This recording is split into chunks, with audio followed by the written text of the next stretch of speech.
What do you make of this idea that's sort of taken hold? Nationally, there seems to be this sort of meme going around about, Peter Thiel, the big venture capitalist out in California, his whole program, almost encouraging students to bypass college and chase their dream. You can be successful, you can be better.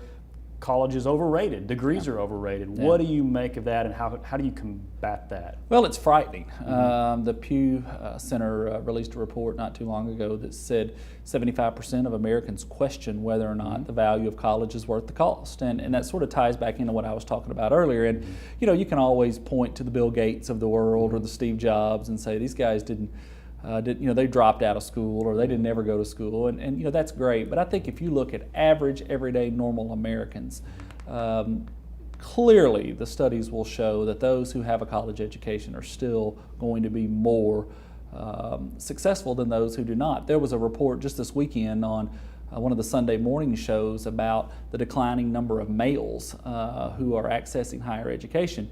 And they talked about it from a cultural standpoint of it's not cool to be smart. It's not cool to be educated. That men feel like, these young men today feel like there's greater masculinity, I guess, in not being a part of that. And that's really going to be a challenge moving forward. And it really disturbs me to hear those kinds of conversations being made, because really, education is not just those 4 years or 6 years or 10 years that you're in college. It's about lifelong learning, but you've got to be able to have some of those social interaction skills, those critical and analytical thinking skills.